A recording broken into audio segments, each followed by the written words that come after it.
ராஜி ஸ்டோரிஸிலிருந்து மீண்டும் உங்களை சந்திப்பதில் மகிழ்ச்சி. கணேஷ் வசந்த் கலக்கும் ஒரு வழக்கு பற்றிய கதை. இது நாடக வடிவில் சுஜாதா அவர்கள் எழுதியிருக்கிறார். என்னால் முடிந்தவரை கோர்வையாக கதையாக சொல்ல முயற்சிக்கிறேன். சப்ஸ்கிரைப் பண்ணிட்டு வாங்க, கதைக்குள்ளே போகலாம். கதையின் தலைப்பு டாக்டர் நரேந்திரனின் வினோத வழக்கு. அது ஒரு கோர்ட் சீன். நீண்ட சதுர மேஜை, அதற்கு மேலே சுவரில் சம்பிரதாயமாக காந்தி படம், நாற்காலியில் ஒரு நீதிபதி உட்கார்ந்து கொண்டிருக்கிறார். குற்றவாளி கூண்டில் இருக்கும் டாக்டர் நரேந்திரனுக்கு 50 வயது இருக்கலாம். அவர் முகத்தில் அலட்சிய பாவமும் இந்த வழக்கை பற்றிய எந்த விதமான சம்பந்தமும் இல்லாதது போல நின்று கொண்டிருக்கிறார். நீதிபதி பிராசிக்யூஷன் தரப்பு வக்கீலை பார்த்து கேட்டார், இவர் செய்த குற்றம் என்ன? சட்டுன்னு சொல்லுங்க. சாரி, இவர் செய்ததாக சொல்லப்படும் குற்றம் என்ன? 3 குற்றம் யுவர் ஆனர். 2 கொலை, ஒரு சிசு ஹத்தி. நீதிபதி இதை கேட்டதும் டாக்டர் நரேந்திரனை நிதானமாக பார்க்கிறார். டாக்டர் நீதிபதியை நோக்கி வசீகரமாக சிரிக்கிறார். நான் தான் என்று நெஞ்சை தொட்டு காட்டுகிறார். யுவர் ஆனர், இந்த டாக்டர் இதோ உங்கள் எதிரிலே நின்றுட்டுருக்க இந்த நரேந்திரன் சென்ற வருஷம் மார்ச் மாதம் 3ஆம் தேதியிலிருந்து அக்டோபர் மாதம் 2ஆம் தேதி வரைக்கும் செஞ்ச 3 குற்றங்களை சுருக்கமாக விவரிக்க விரும்புகிறேன். சொல்லப்பட்ட டாக்டர் சர்க்கார் ஆஸ்பத்திரியிலே மெடிக்கல் டிபார்ட்மெண்ட்டில் சீஃபாக இருந்தார். இவர் செய்த தன்னிச்சையான குற்றங்கள், செயல்பாடுகள் எல்லாவற்றையும் பிராசிக்யூஷன் தரப்பிலிருந்து ஸ்தாபிக்க போகிறோம். அவர் ஆஸ்பத்திரியில் முக்கிய அதிகாரியாக இருந்தபோது செய்த முறைகேடான 3 காரியங்களை குறிப்பிட்டு பேச போகிறோம். சரி சீக்கிரம் பேசுங்க. யுவர் ஆனர், டாக்டர் செய்த முதல் குற்றத்தை விவரிப்பதற்கு உங்களை சென்ற மாதம் 3ஆம் தேதிக்கு சர்க்கார் ஆஸ்பத்திரி ஸ்பெஷல் வார்ட் ரூம் நம்பர் 8க்கு அழைத்து செல்ல விரும்புகிறேன். அன்று நடந்த அந்த காட்சியை நேரில் நடப்பது போல சொல்லுகிறார் வக்கீல். என்னங்க, பேஷண்ட்டை சுற்றி இத்தனை கும்பல், வெளியில் போங்க என்கிறார் டாக்டர். சரவணனின் மூத்த மகன் மது, வாங்க டாக்டர், அப்பாவுக்கு இப்போ எப்படி இருக்கு? அவர் மனைவி வெளிப்பட்டு, டாக்டர் இந்த மாதிரி எத்தனை நாளைக்கு கண்ணை திறக்காமல் படுத்திருப்பார், எனக்கு அப்படியே எங்கேயாவது ஓடி போயிடலாமான்னு தோணுது. பாவம், அவர் தான் எவ்வளவு கஷ்டப்படுறாரு. இப்போ டாக்டர் கண்ணு முழிச்சு பார்ப்பாரு, எங்களையெல்லாம் பார்த்து பேசுவார், சிரிப்பார். சீக்கிரம்மா, சீக்கிரமே. மதுவை தனியாக அழைத்து, உங்கள் அப்பாவுக்கு பழைக்கிறதுக்கு சான்ஸே இல்லை. டாக்டர் அப்படி சொல்லாதீங்க டாக்டர், என்ன செலவானாலும் சரி, எத்தனை நாள் ஆனாலும் சரி, எப்படியாவது அவரை எழுப்பிடுங்க. இன்னைக்கு மருத்துவ சாஸ்திரத்தில் உள்ள எல்லா முயற்சிகளையும் தான் பண்ணிகிட்ருக்கோம் மது. இருந்தாலும் பிழைச்சி எழுதுறதுக்கு சான்ஸ் இல்லை. முயன்று பாருங்க டாக்டர். நேத்திக்கு மாற பிராண்டி எழுப்பி பார்த்ததும் ஒரு தடவை முடிச்சுக்கிட்டாரு டாக்டர். அப்படியா? எங்கிட்ட இதை சொல்லவே இல்லையே. எனக்கு என்னவோ அவர் எழுந்திரிச்சிருவாருன்னு தான் தோணுது. முயற்சி பண்ணுறோம், ஆனால் எதுவும் தீர்மானமாக சொல்கிறதுக்கு இல்லை. ப்ளீஸ் டாக்டர், உங்களால் ஆகாதது எதுவுமே இல்லை. லேசாக அவன் அழுகிறான். மனசை தேத்திக்கங்க மது. இப்போ நீங்களாம் கொஞ்சம் வெளியே போகிறீங்களா? பேஷண்ட்டோட என்னை தனியாக விடுறீங்களா? சரி டாக்டர். அம்மா வா போகலாம். சரசு வா, கிருபா வா. அம்மா போகும்போது உங்களைத்தான் மலை போல நம்பியிருக்கோம் டாக்டர், எப்படியாவது அவரை. அழுகிறாள். கவலைப்படாதீங்க, நான் பார்த்துக்கிறேன். அவர்கள் மெதுவாக செல்ல டாக்டர் பேஷண்ட்டையே கண்கொட்டாமல் பார்த்து கொண்டிருக்கிறார். சிறிது நேரத்தில் அவர் பேஷண்ட்டுடன் இணைத்திருக்கும் ஜீவாதார தொடர்புகளை ஒவ்வொன்றாக பிடுங்கி விடுகிறார். அவ்வளவுதான், சிம்பிள். 2 குழாய். My dear Saravanan, I am sorry. உங்களுக்கு விடுதலை கொடுத்ததுக்காக உங்களுடைய ஆத்மா எங்கே போனாலும் என்னை வாழ்த்திட்டு தான் இருக்கும். நர்ஸ் லீலா உள்ளே வந்து சற்று ஆச்சரியத்துடன், டாக்டர் என்ன செய்கிறீங்க? ஓ நீயா, எப்போ வந்த? வந்து ஏன் எல்லாத்தையும் பிடுங்கிட்டேனேன்னு பார்க்குறியா? ஆளு காலி, செத்தாச்சு, அப்போவே செத்து போயிட்டார். நம்பிக்கையின்றி அவள் பேஷண்ட்டை பார்க்கிறாள். என்னாச்சு டாக்டர்? மூச்சு அடைச்சிருச்சு. நீ என்ன பண்ணுற, இவங்க உறவுக்காரங்க இப்போ தான் கிளம்பி போயிட்டுருப்பாங்க. மெயின் கேட்டில் வச்சு பிடிச்சிடலாம். உடனே போய் கூட்டிகிட்டு வா. 1 மினிட் இங்கே வா லீலா. நீ என்ன பார்த்த? ஒன்றுமே பார்க்கல டாக்டர். அனாவசியமாக கற்பனை எதுவும் பண்ணிக்காத. நடந்தே ஆக வேண்டியது, தெரியுதா? நீ எதுவும் பார்க்கல, தெரியுதா? தெரியுது டாக்டர். போய் இந்த உறவுக்காரவங்களை கூப்பிட்டுட்டு தகவல் சொல்லு. டெத்து சர்டிஃபிகேட்டை நானே சைன் பண்ணுறேன். இப்போது மறுபடியும் கோர்ட்டில் நாகராஜன் பேசுகிறார். திட்டமிட்ட கொலை யுவர் ஆனர். நர்ஸ் லீலாவின் சாட்சியத்திலிருந்து இது உங்களுக்கு புலனாக போகிறது.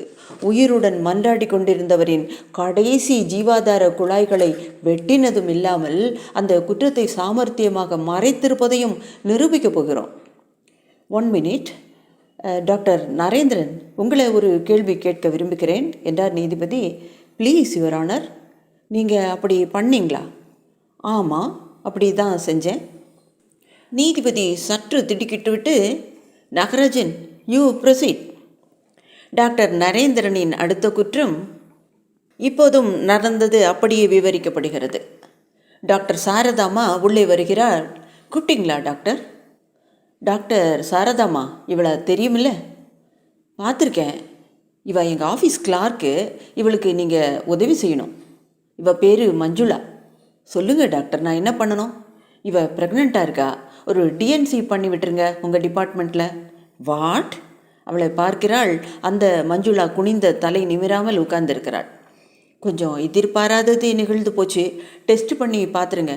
ப்ரெக்னென்சி கன்ஃபார்ம் பண்ணிவிடுங்க. 44 நாள் ஆறதான் பண்ணிடுங்க. சாரதாம்மா அதிர்ந்து போய், ஏம்மா உனக்கு கல்யாணம் ஆகிடுதா? டாக்டர் இல்லை என்கிறார். பின்ன எப்படி டாக்டர் இது? சர்க்கார் ஹாஸ்பிட்டல். அதில் அபார்ஷன் பண்ணணுன்னா கல்யாணமானவங்களுக்கு, ஏற்கனவே குழந்தை இருக்கிறவங்களுக்கு புருஷனோட சம்மதத்தோடு தான் பண்ணணும். இது உங்களுக்குமே தெரியுமே doctor. Come on Saradha, rules are rules. Rules படி பார்த்தா இந்த ஆஸ்பத்திரியில் ஒன்றுமே பண்ண முடியாது. இருந்தாலும் டாக்டர், நீங்களே பார்த்துருக்கீங்களே, எத்தனை ஃபார்ம் ஃபில்அப் பண்ணணும், எவ்வளவு ஸ்டேட்மெண்ட் அனுப்பணும், எல்லாத்தையும் கொண்டாந்து தாங்க, நான் ரொப்பி தரேன். இருந்தாலும் ஒரு கல்யாணமாகாத பொண்ணுக்கு பண்ணுறதுல எனக்கு இஷ்டம் இல்லை டாக்டர். ஆல்ரைட், கல்யாணம் ஆனாதா தான் வச்சுக்கோங்களேன். யாருக்கு? எனக்கு தான். Meet Mrs Narendran. இப்போ பண்ணுறீங்களா? நான் கையெழுத்து போட்டு தரேன். கொண்டாங்க எல்லாத்தையும். சாரதா ஸ்தம்பித்து நிற்க, போமா இவங்க கூட போ, எல்லாத்தையும் சுத்தம் பண்ணி கொடுத்துருவாங்க, அதுக்கப்புறம் நீ ஃப்ரீ. இதுதான் நடந்தது யுவர் ஆனர். ஆஸ்பத்திரியில் அவருக்கு கொடுத்திருந்த அதிகாரத்தை தன் சொந்த காரியங்களுக்காக கண்டபடி பிரயோகித்தது அவருடைய 2வது குற்றம். நீதிபதி டாக்டரிடம், இதற்கு என்ன சொல்லுகிறீர்கள்? நான் என்ன சொல்லணும்? அந்த பெண்ணை கருத்தடை ஆபரேஷன் செய்வதற்கு உங்கள் பதவியை பயன்படுத்தினீர்களா? ஆமாம், பயன்படுத்தினேன். என்னது, எல்லாரும் ஒரே கட்சியா என்ன?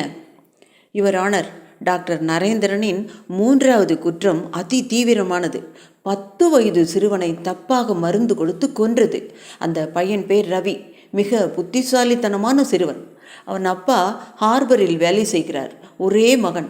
அவனுக்கு ஒரு முறை உடல் நலம் சரியில்லாமல் இருந்து டாக்டரிடம் கொண்டு சென்றபோது அவர் செலுத்திய ஊசியின் விளைவால் அந்த சிறுவன் துர்மரணம் அடைந்தது இந்த கோர்ட்டில் ஆணித்தரமாக நிரூபிக்கப்படும். மீண்டும் சிறுவனுக்கு நடந்த நிகழ்ச்சியை விவரிக்கிறார்கள். ஒரு அழகான சிறுவனை கொன்ற பாவம் டாக்டருக்குரியது. ஒரு புதிய மருந்தை அவன் மேல் பரிசோதித்து பார்த்திருக்கிறார். அந்த பரிசோதனை எவ்வளவு அபாயகரமானது என்று டாக்டர் கோபிநாத் வாக்குமூலத்தின் மூலம் இந்த கோர்ட்டில் நிரூபிக்கப் போகிறோம். அந்த மருந்து தொடர்ந்து தரப்பட்டு 10 நாட்களில் அந்த சிறுவன் இறந்து போயிருக்கிறான். அவன் பெற்றோரிடம், என்னம்மா பண்ணுறது, குணமாயிடும்னு நம்பிக்கையில் தான் கொடுக்குறோம். சில வேளையில் சில பேஷண்ட்டுகளுக்கு வேறு மாதிரி ரியாக்ட் பண்ணிடுறது. ஒரு சாலை விபத்து ஏற்படுறது இல்லையா, அதில் செத்து போயிட்டான்னு நினச்சிக்கங்க. ஒரு பொறுப்புள்ளவர் பேச வேண்டிய பேச்சா இது? காக்க வேண்டிய ஊசி உயிரை போக்கி இருக்கிறது. சொந்தமாக மருந்து தயாரித்தது என்று இவரை தண்டிப்பதற்கு சட்ட புத்தகங்கள் எங்கேயும் சட்டங்கள் பரவி கிடக்கின்றன யுவர் ஆனர். நீதிபதி டாக்டர் நரேந்திரனிடம், உங்கள் வக்கீலின் வாதம் என்ன என்பதை சுருக்கமாக சொல்ல அவரை கூப்பிடுங்கள். யுவர் ஆனர், எனக்கு வக்கீல் யாருமே கிடையாது. அப்படின்னா என் வழக்கை நானே வாதாட விரும்புகிறேன். அது சாத்தியமில்லை என்று நினைக்கிறேன். இந்திய கோர்ட்டுகளில் இருப்பதாக எனக்கு ஞாபகம் இல்லை. முன்னோடி இல்லை என்றால் நான் ஒரு முன்னோடியாக இருக்க விரும்புகிறேன். என் வழக்கை நானே நடத்த விரும்புகிறேன். ஏன்? எதற்காக? எனக்கு வக்கீல்கள் மேல் நம்பிக்கை இல்லை. அது பிடிவாதம். என்னையே எடுத்துக்கொள்ளுங்கள். நான் ஒரு வக்கீலாக இருந்து நீதிபதியானவன். எனக்கு உங்கள் மேலேயும் நம்பிக்கை இல்லை. இந்த வழக்கே ஒரு பாசாங்கு. இந்த வழக்கின் முடிவு தீர்மானிக்கப்பட்டது. What to you mean? நான் இந்த வழக்கின் ஆரம்ப வாதங்களைத்தான் கேட்டிருக்கிறேன். இல்லாதவற்றையெல்லாம் கற்பனை பண்ணிக்கொள்ளாதீர்கள். உங்கள் செய்கைக்கு நியாயம் அது செய்யப்பட்டிருந்ததாக பிராசிக்யூஷன் நிரூபிக்கிற பட்சத்தில் அதற்கு தக்கபடி உங்களால் காரணம் காட்ட முடிந்தால் அடுத்த நிமிஷமே உங்களை விடுதலை செய்ய ஆணையிட்டு விடுவோம். எங்கள் நேர்மையை நீங்கள் சந்தேகிக்கக்கூடாது டாக்டர். அது ஒன்றுதான் அவருக்கு இருக்கும் ஒரே டிஃபென்ஸ், யுவர் ஆனர். இருந்தும் உங்கள் கேஸை நீங்களே வாதாடுவதற்கு நான் அனுமதிக்கப் போவது இல்லை. மிஸ்டர் நாகராஜன், இந்த பிரச்சனைக்கு முதலில் தீர்வு காண வேண்டியது அவசியம். அதுவரை கோர்ட்டை ஒத்தி போடுகிறேன். நான் எனக்கு தெரிந்த ஒரு லாயரிடம் பேசி வைக்கிறேன். மத்தியானம் அவரை சம்மதிக்க வைக்கிறேன். மத்தியானம் கைதியை அவரை போய் பார்க்க ஏற்பாடு செய்யுங்கள். சரி யுவர் ஆனர். லாயர் யாரு? மிஸ்டர் கணேஷ். அவர்தான் இந்த மாதிரி வினோத வழக்குகளை எல்லாம் எடுத்துக்கொள்வார். லாயர் கணேஷின் சேம்பர். கணேஷ் மேஜையில் உட்கார்ந்திருக்க எதிரே இயல்பாக விளிம்பில் இளைஞன் வசந்த் உட்கார்ந்திருக்கிறான். என்ன பாஸ், இந்த மாதிரி தேங்காய் மூடி கேஸெல்லாம் எடுத்துக்க வேணாம்னு தானே சொல்லிகிட்ருக்கேன். இல்லை வசந்த், ஜட்ஜே நேராக கேட்குற போது நம்ம மாட்டேன்னு எப்படி சொல்கிறது? நம்ம கெரியருக்கு அது நல்லது இல்லையே. என்ன உடனே நாளைக்கே நம்மளை கூப்பிட்டுட்டு பப்ளிக் ப்ராசிக்யூட்டர் ஆக்க போகிறாரா? பாஸ், அதுக்கெல்லாம் மச்சம் வேணும். என்ன கேஸு சொல்லுங்கள். யாரோ டாக்டர் நரேந்திரனாம். சொல்லி கொண்டு இருக்கும்போதே கான்ஸ்டபிள் உள்ளே வர கூடவே டாக்டர் நரேந்திரனும் வருகிறார். வாங்க டாக்டர். கான்ஸ்டபிள், நீங்கள் வாசல்லே இருக்கலாம். இங்கே தப்பிச்சு போகிறதுக்கெல்லாம் வழி எதுவும் கிடையாது.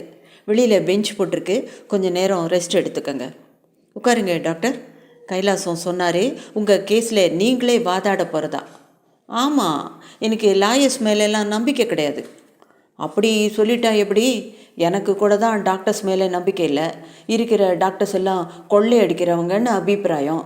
அதுக்காக என்னால் சொந்தமாக ஒரு கத்தியை எடுத்துகிட்டு அப்படியே ஆப்ரேஷன் பண்ணிக்க முடியுமா என்றான் வசந்த். நீங்கள் எக்ஸ்ட்ரீம் கேஸை சொல்கிறீங்க.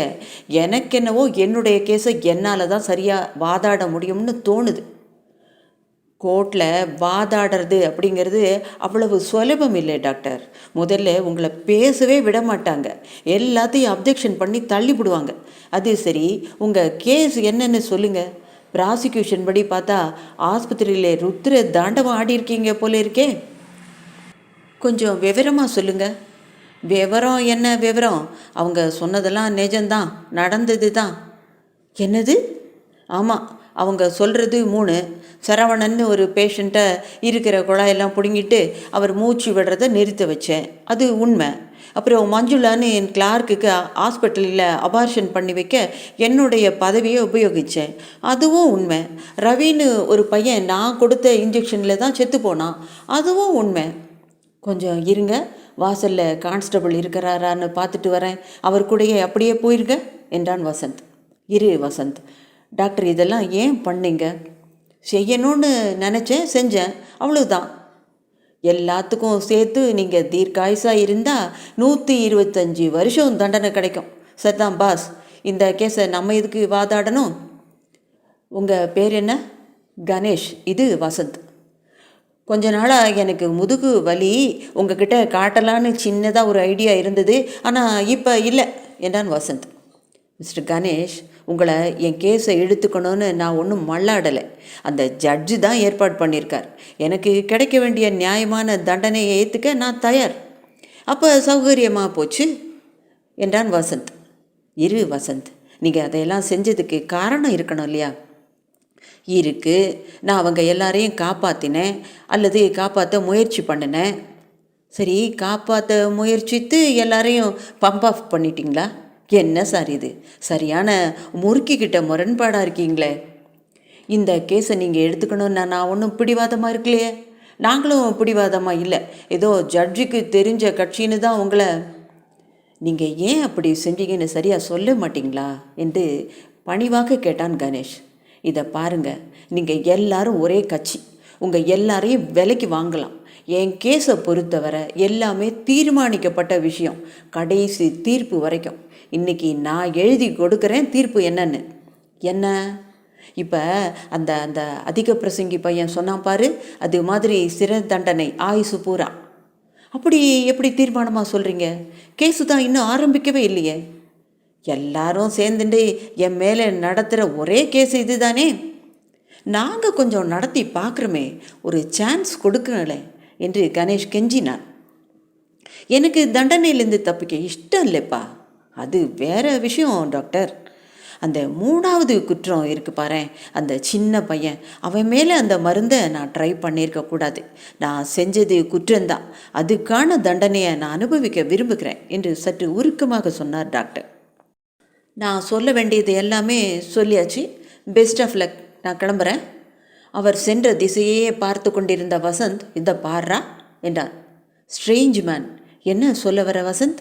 சான்ஸே இல்லை. எப்படி இந்த கேஸை நடத்துறது? இந்த டாக்டர் பற்றி ஏதாவது தகவல் சேகரிச்சியா? காலையிலேயே ஜட்ஜு கூப்பிட்டு சொன்னதுமே கொஞ்சம் விசாரித்து வச்சேன் பாஸ். பையிலிருந்து குறிப்புகளை எடுத்து படிக்கிறான். டாக்டர் நரேந்திரன், வயது 49, ஸ்டான்லியில் டிகிரி வாங்கியிருக்கார். அப்புறம் ஜென்ரல் மெடிசனில் எம்டி வாங்கியிருக்கார். அப்புறம் அமெரிக்கா போயிருக்கிறார். அங்கே ஜான்ஸ்லே கொஞ்ச காலம் வேலை செஞ்சுருக்கிறார். என்னமோ இங்கிலீஷில் இருக்கிற எழுத்துக்களையெல்லாம் பேருக்கு பின்னாடி ஒட்ட வச்சுட்டு இருக்கிறார். திடீர்னு அமெரிக்காவை விட்டுட்டு அங்கே இருந்து ஏராளமான சம்பாத்தியம், பேர், புகழ் எல்லாத்தையும் விட்டுட்டு மெட்ராஸ் திரும்பி வந்து ஜென்ரல் ஹாஸ்பிட்டலில் முன்னாடி அவர் சம்பாதிச்சுட்டு இருந்த கால்வாசி சம்பளத்துக்கே வந்து சேர்ந்திருக்கார். இன்ட்ரெஸ்டிங் வசந்த், நீ என்ன பண்ணுற, இந்த 3 கேஸையும் கொஞ்சம் க்ளோஸாக பார்த்து ஃபேக்ட்ஸை மட்டும் தெரிஞ்சு வச்சுக்க. சரியா போச்சு. அப்போ நாம் இந்த கேஸை எடுத்துக்க போகிறோமா? ஆமாம், சில்லறை வராது, தேங்காய் முடி. அவர் அமெரிக்காவில் சம்பாத்தியத்தை விட்டதுக்கு நாமும் கொஞ்சம் மெட்ராஸில் விட்டு பார்ப்போமே. அவர் என்னமோ மனசில் வச்சுக்கிட்டு தான் நம்மளோட ஒத்துழைக்க மறுக்கிறார். சரி, அதை எப்படி வெளியில் கொண்டு வர்றது? பார்க்கலாம், கிராஸ் எக்ஸாமினேஷனில் கொஞ்சம் துளாவி பார்க்கலாம். அதுக்குள்ளே இந்த ப்ராசிக்யூஷன் சாட்சிகளோட பட்டியலை கேளு, அங்கே கொஞ்சம் ரிசர்ச் பண்ணி பார்க்கலாம். அவர் எதுக்கு எல்லாமே முன்கூட்டி தீர்மானித்த விஷயம்னு சொல்கிறாருன்னு தான் எனக்கு புரியலை. முதல்ல அந்த பொண்ணு கேஸை பார்க்கலாம் பாஸ். என்ன பேர்? மஞ்சுளா. அதை போய் கொஞ்சம் கொடாஞ்சி பார்க்கலாம். 3யுமே பாரு வசந்த், நாம் இந்த கேஸை எப்படி நடத்த போகிறோம் தெரியுமா? டாக்டர் நரேந்திரனையும் விட்னஸ் மாதிரி எடுத்துட்டு அவரையும் கிராஸ் எக்ஸாமிங்கில் பூந்து தள்ளிடலாம். அதில் கொஞ்சம் ஆபத்து இருக்குது பாஸ். இது பெப்பேன்னு எல்லாத்துக்கும் ஒத்துக்கிறதே. தூக்கு கயிறு மாட்டணும்னா இதோ பாரியா, நான் முடிச்சு போட்டு தரேன் அப்படிங்கிறதே. சரி, வேறு ஏதாவது வழி இருந்தால் சொல்லு. வசந்த், இருங்க கொஞ்சம் யோசிக்கிறேன் பாஸ். சற்று நேரம் யோசித்த பின், வேறு வழி இல்லை பாஸ். வாசலில் மணி அடிக்கிறது, யார் பாரு. போய் பார்த்து திரும்பி வந்து, பாஸ், ஃபேக்ட்ஸ் நம்மளை தேடிட்டு வருது. மிஸ் மஞ்சுளா, வாங்க வாங்க, நானே உங்களை தேடிட்டு வரலான் இருந்தேன், உட்காருங்க. நீங்கள் தானே கணேஷ்? ஆமாம், நான் வசந்த், கேள்விப்பட்டிருப்பீங்களே. கணேஷ், நீங்கள் டாக்டர் நரேந்திரனோட கேஸை நிச்சயம் எடுத்துக்கணும். அதுக்கு உண்டான எல்லா ஒத்துழைப்பையும் நான் தர விரும்புகிறேன். அதுக்காகத்தான் உங்களை சந்திக்க வந்தேன். ஐசி, நீங்கள் ப்ராசிக்யூஷன் தரப்பில் சாட்சி சொல்ல போகிறது இல்லையா? இல்லை, என்னை கூப்பிட மாட்டாங்க. கூப்பிட்டா உண்மை வெளியில் வந்துடுமே. உண்மை என்னன்னு உங்களுக்கு தெரியும் இல்லை? உங்களுக்கு முதல்ல கேஸ் என்னன்னு தெரியுமா என்று கேட்டாள் மஞ்சுளா. கொஞ்சம் தெரியும். ஏதோ ஒரு ஆப்ரேஷனுக்கு உங்களுக்கு உதவி செஞ்சதாகவும் ஆஸ்பத்திரி சலுகையை உபயோகப்படுத்தி உங்களுக்கு சச்சா கேட்குறதுக்கே நல்லா இல்லை என்றான் வசந்த். அவர் ஆஸ்பத்திரி சலுகைகளை உபயோகப்படுத்தி எனக்கு அந்த களங்கத்திலிருந்து விடுதலை கொடுக்க ஏற்பாடு செஞ்சது நிஜம். ஆனால் அந்த களங்கம் எனக்கு ஏற்பட்டதுக்கு அவர் காரணம் இல்லை. அவர் எனக்கு விடுதலை தந்தார். அவர் ஏன் அதை செஞ்சாருன்னு சொல்ல முடியாத அவஸ்தையில் இருக்கேன். இப்போ தீர்மானிச்சிட்டேன். அது நடந்தது ஒரு சனிக்கிழமை, எனக்கு தெளிவாக ஞாபகம் இருக்குது. இப்போது ஆஸ்பத்திரியில் நடந்த சம்பவம். டாக்டர் மஞ்சுளாவிடம், மஞ்சுளா, இன்றைக்கி கொஞ்சம் ஓவர் டைம் பண்ணுறியா? இந்த பேப்பரை முழுக்க அடிச்சாக்கணும், நாளைக்கு தபாலையே அனுப்பணும். சரி டாக்டர். பஸ்ஸு கிடைக்கும்ல? என் காரு ரிப்பேர், இல்லைன்னா உன்னை உன் வீட்டிலையே ட்ராப் பண்ணிவிடுவேன். இல்லை டாக்டர், எனக்கு பஸ்ஸு கிடைக்கும். சரி, முடிச்சு கொடுத்துரு. நாளைக்கு வேணும்னா ஆஃப் எடுத்துக்கோ. சரி டாக்டர். ரொம்ப இம்பார்ட்டன்ட் பேப்பர் இது. இது பிஎம்ஜேக்கு ஒரு ரிப்போர்ட்டு. Good night. டாக்டர் கொடுத்த டைப்பிங் ஒர்க்கை முடிச்சுட்டு ராத்திரி 9:30 மணிக்கு மஞ்சுளாவுக்கு பஸ் கிடைத்தது. ஆனால் பஸ் ஸ்டாண்டிலேருந்து வீட்டுக்கு போகிற பாதை 1 மைல். குறுக்கு வழியிலே போயிடலான்னு ஒரு சிறிய தோப்பு வழியாக நடக்க தொடங்குகிறாள். சரையல் என்று ஒரு கை அவள் வாயை பொத்துகிறது. சில நாட்கள் கழித்து மஞ்சுளா டாக்டர் நரேந்திரன் அருகில் விசித்து விசித்து அழுது கொண்டிருக்கிறாள். மை காட், இதை அன்னைக்கே சொல்கிறதுக்கு என்ன? யார்கிட்ட? எப்படி சொல்லுவேன் டாக்டர்? யார்கிட்டயா? போலீஸ்கிட்ட. உடனே அவங்கள பிடிச்சி ஷூட் பண்ணியிருக்க வேண்டாம்? டாக்டர், இருட்டு. நான் பார்த்ததெல்லாம் கருப்பு முகம், வெறும் மூச்சு தான். என் உடம்பு பூரா பரவின கை தான். வீட்டில் வயசான அம்மா, 2 தங்கச்சிங்க. போலீஸில் சொல்லி அவங்க என்னை கேள்வி மேலே கேள்வி கேட்டு சிரிச்சு. இல்லை டாக்டர், எனக்கு அந்த மாதிரி சந்தர்ப்பங்களை சந்திக்கிறதுக்கு தைரியம் இல்லை. அவமானத்தை தாங்கிக்க திராணி இல்லை. சூசைட் பண்ணிக்கலான்னு பார்த்தேன். அம்மாவை பார்த்ததும் மனசு வரல. இன்னைக்கு சொல்லலாம், நாளைக்கு சொல்லலான்னு தள்ளி போட்டுட்டேன். யார்கிட்ட சொல்கிறதுன்னு தெளிவாக தெரியல. ஆனால் இன்னைக்கு சொல்ல வேண்டிய கட்டாயம் வந்துருச்சு. உங்களை தவிர வேறு யாரையும் நினச்சி பார்க்க முடியல டாக்டர். உனக்கு ஷுவராக தெரியுமா மஞ்சுளா? தவறுனதே இல்லை டாக்டர். அப்படியா? எத்தனை நாளாச்சு? 44 நாள். ஓகே, கன்ஃபார்ம் பண்ணிடலாம். மஞ்சுளா, உனக்கு இந்த நிலைமை ஏற்பட்டதில் நானும் ஒரு விதத்தில் காரணம்னு நினைக்கிறப்ப எனக்கு அப்படியே வயிற்றில் அமிலம் கொட்டினாப்புல இருக்குது. அன்றைக்கி நான் உன்னை லேட்டாக வீட்டுக்கு அனுப்பிச்சதால தானே இந்த விபரீதம் நடந்து போச்சு. இல்லை டாக்டர், நான் குறுக்கு வழியில் போனதுனால தான், ஏன் விதியால் தான், நான் பண்ண பாவத்தினால தான். சொல்லி கொண்டிருந்த மஞ்சுளாவை வசந்த் பரிதாபமாக பார்த்து, ரொம்ப சஃபர் பண்ணியிருக்கீங்க. என்னை பொறுத்த வரைக்கும் அவர் தெய்வம், அபாரமான மனுஷர். நான் ஆஸ்பத்திரியை வேலையை விட்டு போகிறதா இருக்கேன். வேறு எங்கேயாவது போய் செட்டில் ஆகலான்னு இருக்கேன். போகிறதுக்குள்ளே அவருக்கு நான் செய்ய வேண்டிய கடமை, இந்த கேஸில் அவருக்கு நான் செய்ய வேண்டிய கடமை, இந்த கேஸில் சாட்சி சொல்கிறது. நான் துணிஞ்சிட்டேன். எனக்கு கல்யாணம் ஆனாலும் சரி, ஆகாட்டாலும் சரி, எனக்கு விடுதலை கொடுத்தார். அதுக்கு ஒரு சின்ன நன்றி கடமையாக கோர்ட்டில் வந்து சாட்சி சொல்லுவீங்களா டிஃபென்ஸ் தரப்பில்? நிச்சயமா சார். அடி சக்க பாஸ், கேஸு கொஞ்சம் சூடு பிடிக்குது. கவலைப்படாதீங்க, தேவைக்கு அதிகமாக உங்களை நாங்கள் கேள்வி கேட்க மாட்டோம்.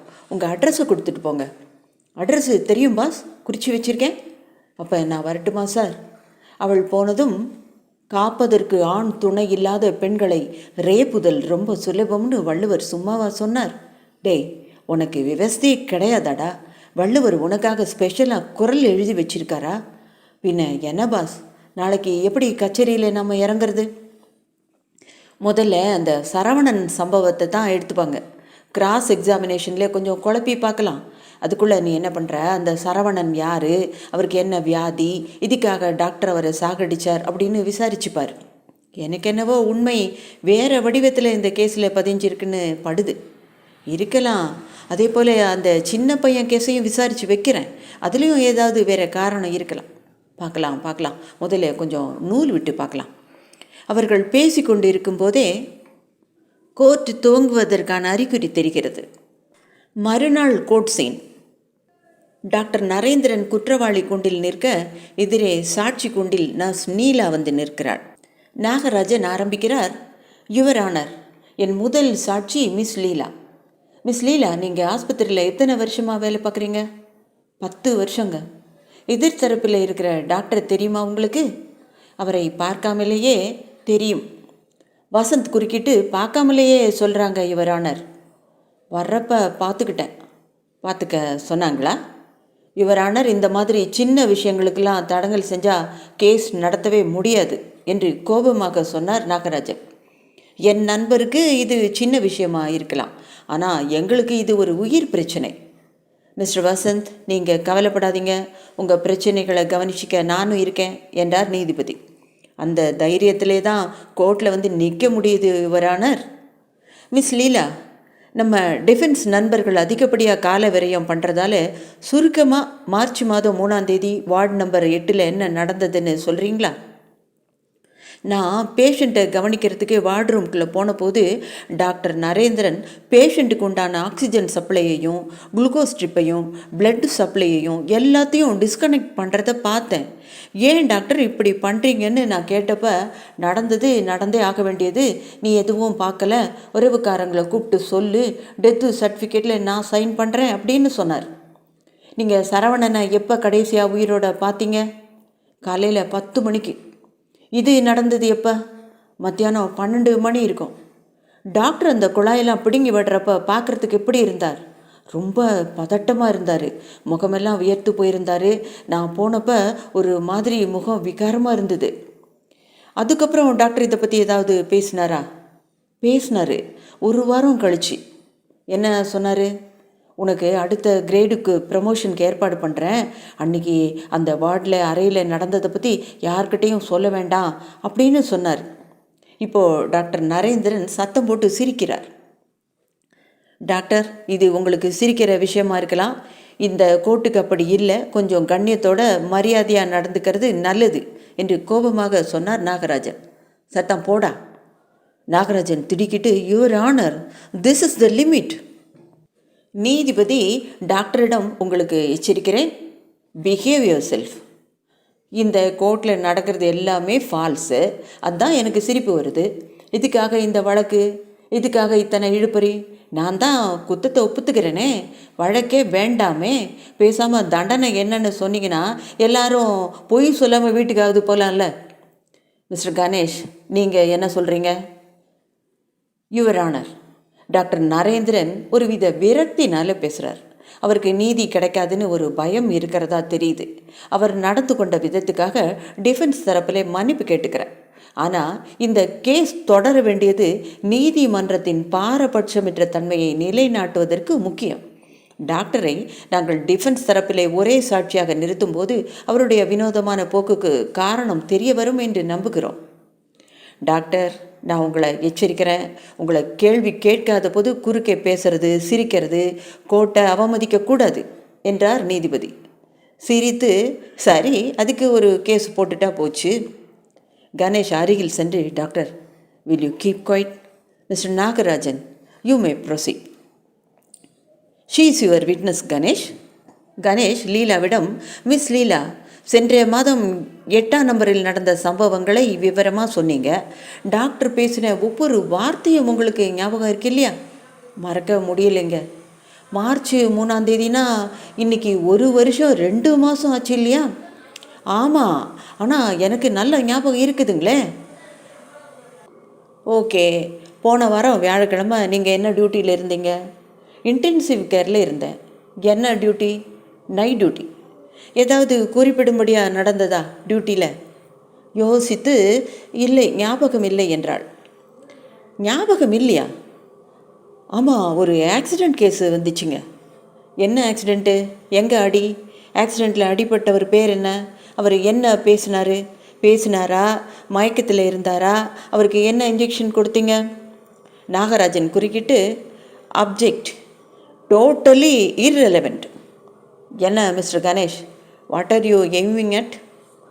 ஏறக்குறைய 1 வருஷத்துக்கு முந்தின சம்பவங்களை இவ்வளவு தெளிவாக ஞாபகம் வச்சிருக்கிறவங்க போன வியாழக்கிழமை சம்பவத்தை ஞாபகம் இல்லைங்கிறாங்க. ஏம்மா, எப்படி போன வருஷம் நடந்த அந்த சம்பவத்தை தெளிவாக ஞாபகம் வச்சிட்ருக்கீங்க நீங்கள்? அவங்க ஞாபகப்படுத்தி கேட்டாங்க. எவங்க? போலீஸ்காரங்க. எப்போ? நாகராஜன் குறுக்கிட்டு பேச முயல, இருங்க, நீங்கள் சொல்லுங்கம்மா. பயந்து போய் என்ன சொல்கிறது? அதான் ஜட்ஜி கேட்குறாரே, அதாம்மா, உங்களுக்கு யார் எந்த விதத்தில் சாட்சி சொல்லும்படியாக சொல்லி கொடுத்தாங்க? நாகராஜன் காட்டமாக, ஐ அப்ஜெக்ட். ஆல் ரைட், இதையே நான் வேறு விதமாக கேட்குறேன். உங்களை சில நாளைக்கு முன்னால் போலீஸ் வந்து பார்த்தாங்களா? ஆமாங்க, பார்த்தாங்க.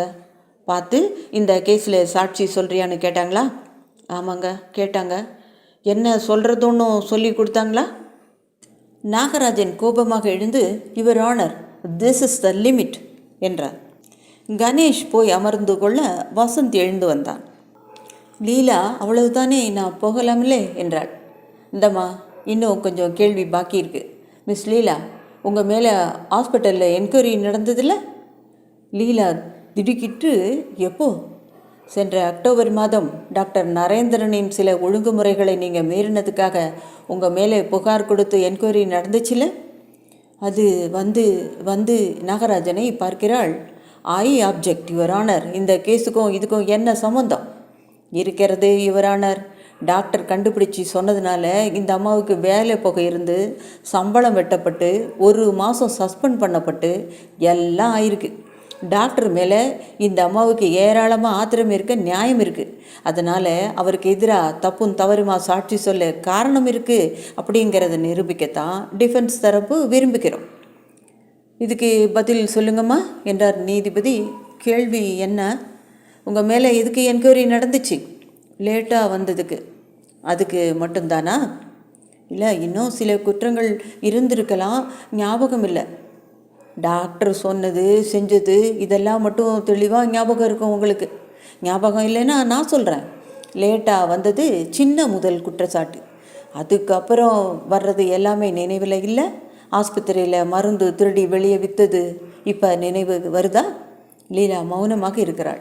அப்புறம் வார்டு பாய் ஒருத்தனை ஞாபகம் இருக்கா? அவன் கூட்டி வந்த பொம்பளைய ஞாபகம் இருக்கா? அப்புறம் லீலா அழ ஆரம்பிக்கிறாள். அழறீங்க, அழுதா விட்டுருவோம்னு நினைக்காதீங்க. அழுது ஓயிற வரைக்கும் காத்திருக்கேன். பதில் சொல்லுங்க. இப்போ சொல்லுங்க, டாக்டர் நரேந்திரனுக்கு எதிராக நீங்கள் சொன்னது அத்தனையும் பொய் தானே? லீலா மேலும் அழுகிறாள். டாக்டர் சிரித்து, வசந்த் சும்மா ப்ரொவைட் பண்ணாதீங்க. அவள் என்னை பற்றி சொன்ன பகுதி என்னவோ நிஜந்தான், அதில் அவள் பொய் சொல்லலை. Vasanth, doctor will you shut up? Ganesh அவசரமாக எழுந்து தட்ஸ் ஆல் யுவர் ஆனர் என்றான். மதிய நேரத்து இடைவேளை. வசந்த் டாக்டரை அணுகி, ஏன் சார், யானை தன்னோட தலையில் மண்ணள்ளி போட்டுக்கிற மாதிரி ராவணான்னு குறுக்க ஏதோ பேசி வச்சுட்டேளே, உங்களை யாராவது ஏதாவது கேட்டாங்களா? அப்படி இல்லைப்பா, அவள் சொன்னது என்னமோ நிஜம்தானே. லுக் டாக்டர், நாங்கள் எதுவும் சும்மா வேறு வேலை இல்லாமல் உங்கள் கேஸை நடத்துகிறோன்னு நினச்சிக்காதீங்க. நாங்கள் உங்கள் கட்சி. இந்த மாதிரி திடீர்னு ஹரிச்சந்திரத்தனமெல்லாம் காட்டி பயம் காட்டினீங்க, அவ்வளோதான். கேஸ் இப்போவே க்ளோஸ். நாங்கள் இப்போவே அம்பேல். அண்டர்ஸ்டாண்ட்? இருந்தாலும் உண்மைன்னு ஒன்று இருக்குல்ல. கணேஷ் குறுக்கிட்டு, டாக்டர் சரியாக கேளுங்க. எங்கள் டயத்தையும் மற்ற பேர் டயத்தையும் வேஸ்ட் பண்ண உங்களுக்கு விருப்பம் இருக்காதுன்னு நினைக்கிறேன். நாங்கள் உங்களுக்கு வேணுமா வேண்டாமா? வேண்டாம்ப்பா, என்னை விட்டுருங்க. இருங்க, ஏன் அப்படி சொல்கிறீங்க? எனக்கு தண்டனை வேணும். தண்டனை கிடைச்சாகணும். அவங்க சொல்கிற 2 குத்தத்தில் என் மனசாட்சி துல்லியமாக தான் இருக்குது. ஆனால் 3வதுல நிஜமாகவே தப்பு பண்ணிட்டேன். படக்குன்னு குழாயை பிடுங்கி விட்டு அந்த ஆளை சாகடிச்சிங்களா? ஆமாம். மனசாட்சி கிளியராக இருக்கா? மனசாட்சி என்ன லைபாய் சோப்பா? நான் அந்த ஆளை கொன்னது அவருக்கு விடுதலை அளித்த மாதிரி. அவர் சொர்க்கத்துலேயோ நரகத்துலேயோ எங்கே இருந்தாலும் நான் செஞ்ச காரியம் அவருக்கு முழுமையாக இருந்துச்சுன்னா அவர் என்னை வாழ்த்துவார். எதுக்கு? குழாயை பிடுங்கினதுக்கா? நிச்சயமாக. அவர் செத்து போனதுக்கு 4 மாதத்துக்கு முன்னாடியே அப்போ தான் சரவணனை மயக்கத்தில் என்கிட்ட கொண்டு வந்தாங்க. வந்த உடனே சிம்டம்ஸ் எல்லாம் பார்த்தேன். டீப் கோமா, மயக்கம்.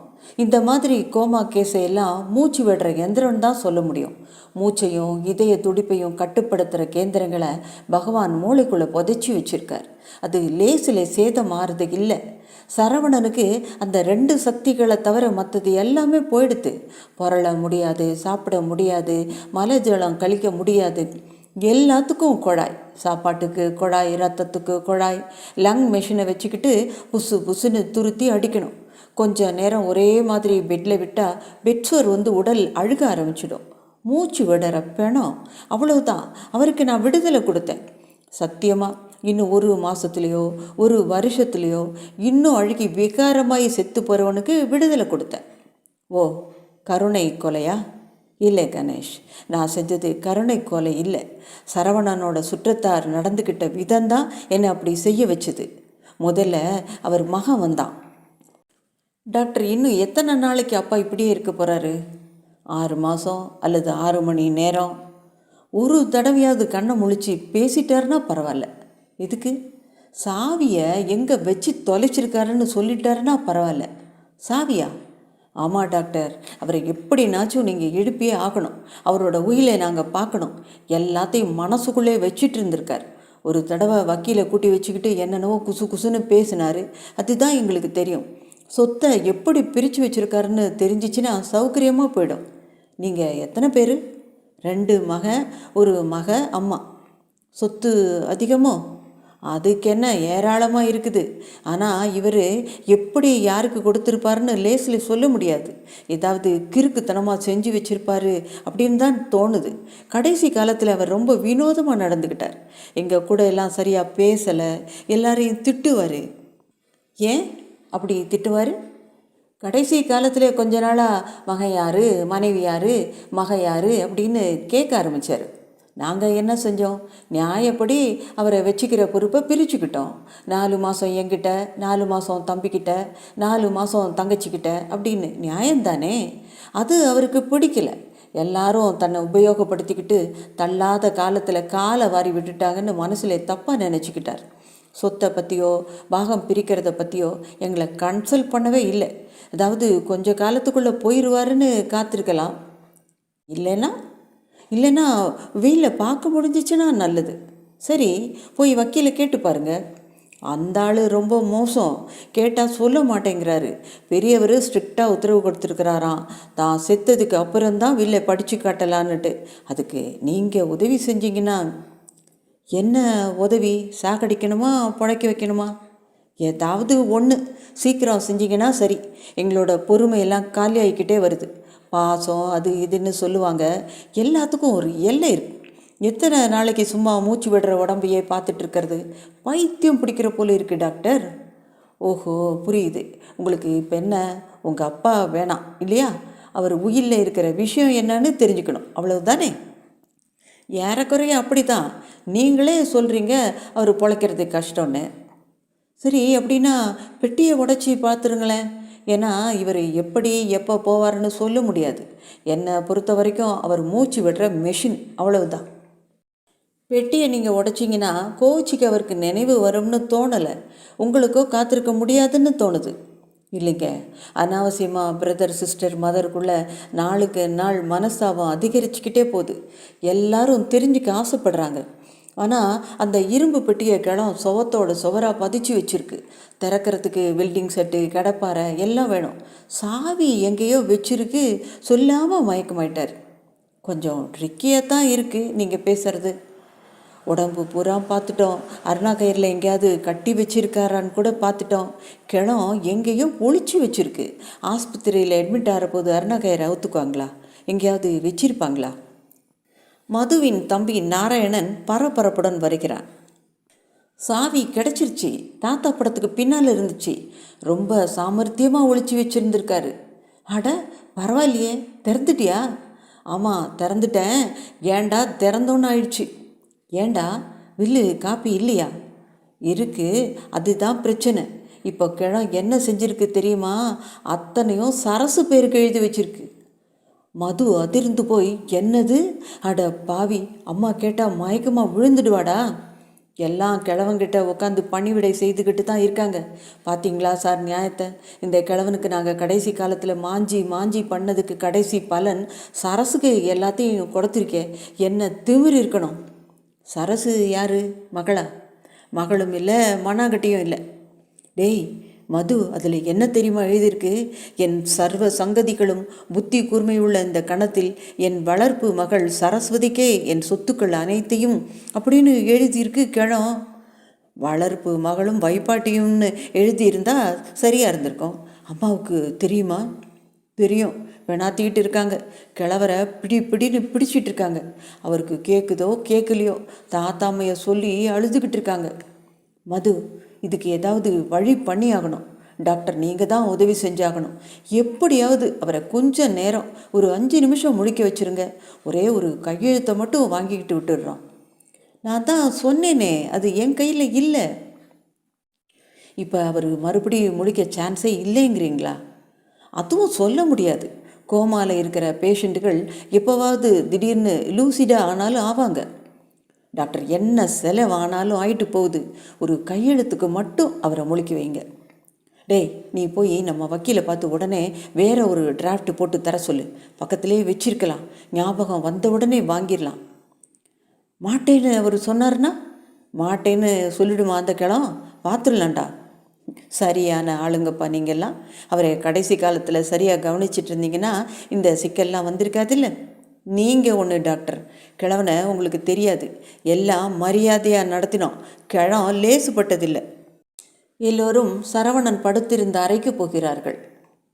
ஏயா, உனக்கு 15 வயசுலேருந்து சோறாக்கி போட்டு உன் பிள்ளைங்களையெல்லாம் சுமந்து உங்ககிட்ட அடி மாடு மாதிரி உழைச்சதுக்கு இதுதான் எனக்கு பலனா? எவ்வளோ ஒரு சிரிக்கிக்கு அத்தனையும் கொடுத்துட்டியா? நீ நல்லா இருப்பியா? சொல்லுயா சொல்லு. நான் என்ன தப்பு செஞ்சேன்? நாங்கள் என்ன பாவத்தை பண்ணினோம்? ஏன் இப்படி ஊர் சிரிக்க பண்ணிட்டீங்க? அவள் மனைவி கட்டிலை ஆட்டுகிறாள், கன்னத்தை தடவுகிறாள். உடல் ஒரு ஜட பொருள் போல் அசைகிறது. டாக்டர் உள்ளே நுழைந்து, ஒதுங்குங்கம்மா, பேஷண்ட்டுக்கு முன்னால் இப்படி சத்தம் போட்டிங்கன்னா எப்படி? மனைவி ஆக்ரோஷத்துடன், எனக்கு இந்த மனுஷனை கேட்டாகணும், இன்னைக்கு இவர் பதில் சொல்லி ஆகணும். எங்கே அந்த சரசு? சரசு பிளாஸ்குடன் வருகிறாள். பாத்தியாடா, என்ன ஆதரவாக பேசுகிறா? சரசுமா, உனக்கு விஷயம் தெரியுமா? உன்னை பெத்த அப்பா உனக்கு எல்லாத்தையும் கொடுத்துட்டு போயிருக்காரு. புரியலையம்மா? புரியலையா? நம்ம சாம்ராஜ்யத்துக்கு அடுத்த வாரிசு நீ தாண்டி மகாராணி. எங்களுக்கெல்லாம் கிழவனார் குழைச்சி நாமத்தை போட்டுட்டு படுத்திருக்கிறாரு பாரு பொணங்கணக்கா. மது, இதுக்கு மூத்திரம் கொட்டினதுக்கு நமக்கெல்லாம் கிடைச்ச பலனை பார்த்தியா? ஏண்டி, எத்தனை நாள் இந்த கிழத்து பக்கத்தில் படுத்துட்டு இருந்த? அடக்க முடியாமல் எத்தனை நாள் எல்லாத்தையும் அவுத்து காட்டின? தூ, வெக்கமா இல்லை? இந்த வயசில் கிழவனை மயக்கி சொக்கு பொடி போட்டு எல்லா பணத்தையும் வாங்கி வச்சுக்கிட்டியே, நீ உருப்பிடுவியா? நீயும் இந்த ஆள் மாதிரி படுக்கிறதுக்கு எத்தனை நேரம் ஆகும்? அம்மா, நீ வாமா, இதை பார்த்துடலாம். சரசுவை முறைத்து விட்டு அரற்றி கொண்டிருக்கும் அம்மாவை இழுத்து செல்லுகிறான் நாராயணன். சரசு சிரித்து, வேடிக்கையான ஜனங்கள் டாக்டர். அவள் பேஷண்டின் அருகில் சென்று மயக்கத்தில் இருக்கும் சரவணனிடம் பரிவாக பேசுகிறாள். அப்பா, இதெல்லாம் உனக்கு கேட்குதாப்பா? கேட்கக்கூடாது. கேட்டால் உன் மனசு என்ன பாடுபடும்? டாக்டர், இப்போ நாம் பேசுகிறது இவருக்கு கேட்குமா? கேட்காதுன்னு தான் நாங்கள் நினச்சிட்ருக்கோம். கேட்டுதுன்னா இவர் மனசு என்ன பாடுபடும் தெரியுமா? அப்பா, நீங்கள் கவலைப்படாதீங்க, அவங்க புத்தியை காமிக்கிறாங்க, அவ்வளவுதான். அப்பா, கேட்குதா? நான் எல்லாத்தையும் நீங்கள் சொன்னபடியே செய்து காட்டுறேன்னா இல்லையா பாரு. நீ சொன்னது ஒன்று விடாமல் நடத்தி காட்டுறேன்ப்பா. அவர் என்ன சொன்னார்?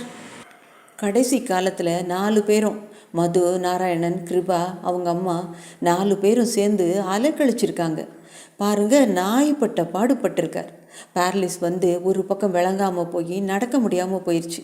அவரை எல்லாத்துக்கும் தூக்கிட்டு போயிடும்படியாக ஆச்சு. இவங்க தான் என்னை கூட்டிகிட்டு வந்தாங்க. ஊரில் இருக்கியே, சோத்துக்கு கஷ்டப்பட்டுட்டு இருக்கியே, வந்து பெரியவருக்கு வேண்டியதெல்லாம் செய்யின்னு இவங்க தான் கொண்டு வந்து வச்சாங்க. நான் செஞ்சது தப்பா சார்? பெரியவர்கிட்ட அன்பாக பேசுனது தப்பா? அவரை கொல்லை பக்கம் தூக்கிட்டு போய் குளிப்பாட்டி விட்டு படித்து காட்டி வேலைக்கு சாப்பாடு போட்டு இவங்க செய்ய வேண்டியதையெல்லாம் நான், இரத்த சம்பந்தம் இல்லாத நான் செஞ்சதுக்கு அவசாரி பட்டம், நன்றி கேட்ட பண்ணாடைங்க. அழுகிறாள். சொத்தெல்லாம் உன் பேரில் எழுதி வச்சுட்டார் போல இருக்கேன். அது இப்போ தான் உரைக்குது அவங்களுக்கு. நான் அதில் ஒரு காசு தொட போகிறதில்லையே டாக்டர். அவர் சொல்லிக்கிட்டே இருப்பார், இந்த மாதிரி மனைவி மகன்களால் நிராகரிக்கப்பட்ட வயசானவங்க எத்தனையோ பேர் இருப்பாங்க, அவங்களுக்கு ஏதாவது செய்யணும் சரசுன்னு. அவங்களுக்கு ஒரு சரணாலயம் மாதிரி ஏதாவது செய்யி, இல்லை மாதிரி கட்டணும்னு சொல்லுவார். ரொம்ப கொடுமை டாக்டர். எனக்கு ஒரு பயம் இருந்துக்கிட்டே இருக்குது. பெரியவருக்கு முன்னால் அந்த அம்மா இந்த சத்தம் போட்டுதே, இதெல்லாம் அவருக்கு கேட்டுக்கிட்டே இருந்து அவரால் செயல் ரீதியாக எதுவும் செய்ய முடியாமல் வார்த்தைகள் மட்டும் கேட்டுக்கிட்டே இருந்ததுன்னா அந்த உள்ளம் என்ன பாடுபடும்? டாக்டர் இப்போது கணேஷிடம் சொல்லுகிறார். எனக்கு சரசு சொன்னது சுருக்குன்னு உரைச்சிது. ஒருவேளை அவர் சொல்கிற மாதிரி அவர் படுக்கையை சுற்றி நடக்கிறது அவருக்கு நிஜமாவே கேட்டுதுன்னா? கோமா பற்றி எங்களுக்கு எவ்வளவு தெரியும்? ஒருவேளை அவர் எல்லாத்தையும் கேட்டுக்கிட்டு இருக்காருன்னா என்ன ஒரு பரிதாபமான நிலை அது. தினம் படுக்கை பக்கத்திலே அவங்க போட்டுக்கிட்ட சண்டையும் கூச்சலும், அப்பப்பா, எல்லாத்தையும் அவர் கேட்டுக்கிட்டே இருந்திருந்தா, பேச முடியாத உடம்ப அசைக்க முடியாத அரை மயக்க நிலையிலே அதை இதெல்லாம் கேட்டுக்கிட்டே இருக்கிற சாத்தியத்தை எண்ணி பார்க்க பார்க்க எனக்கு தோணித்து, ஏன் இந்த சித்திரவதை? எனக்கு தெரிஞ்ச வரைக்கும் அவ்வளவு மாசல் ஹெமரேஜுக்கு அப்புறம் எவரும் பிழைச்சதே இல்லை. இதுக்காக இந்த சித்திரவதை? இவருக்கு குழாய் மூலம் எல்லாத்தையும் கொடுத்து என்னத்தை சாதிச்சுக்கிட்டு இருக்கோம்? உயிருள்ள பணத்தை, அந்த மயான நிலையை மேலும் மேலும் நீடிக்கிறதுல என்ன சாதிக்கிறோம்? எனக்கு புரியவே இல்லை. யோசித்து பார்த்தா அவருக்கு இதிலிருந்து விடுதலை கொடுக்கறது தான் ஒரு மகத்தான கருணையுள்ள காரியமாக எனக்கு பட்டுது. பார்த்தேன், தீர்மானித்தேன். நேராக போனேன். அவ்வளோதான், சிம்பிள். 2 குழாய். My dear Saravanan, I am sorry. உனக்கு விடுதலை கொடுத்தாச்சு. கொடுத்ததுக்காக உன்னுடைய ஆத்மா எங்கே போனாலும் என்னை வாழ்த்திக்கிட்டு தான் இருக்கும். நம்ப மாட்டீங்க கணேஷ், அந்த குழாய்களை பிச்சு போட்டதும் முதல் முறையாக சரவணன் முகத்திலே ஒரு பொலிவு, ஏன் ஒரு புன்னகையை கூட பார்த்தேன். ஆசாமிக்கு நினைப்பு இருந்திருக்கு. கணேஷும் வசந்தும் பேச்சிழந்து நின்றார்கள். மீண்டும் விறுவிறுப்பான அடுத்த பகுதிகளில் சந்திக்கலாம். சப்ஸ்கிரைப் பண்ணுங்க அப்படின்னு நான் உங்ககிட்ட சொல்கிறது, அடுத்தடுத்த பகுதிகள் உடனே உங்களுக்கு கிடைக்கும் அப்படிங்கிறதுக்காகத்தான். என்னோட முந்தைய வீடியோக்களில் அடுத்த பகுதியை பார்க்க முடியாத பலர் அடுத்த பகுதி எப்போது என்று கமெண்ட்டில் கேட்பாங்க. நான் கிட்டத்தட்ட வீடியோ முழுவதுமே முடித்திருப்பேன். அதனால் சப்ஸ்கிரைப் பண்ணிவிட்டு பாருங்கள். உடனே அடுத்தடுத்த பகுதிகளை கேட்டு மகிழுங்கள். ராஜி ஸ்டோரிஸிலிருந்து உங்கள் நான். நன்றி.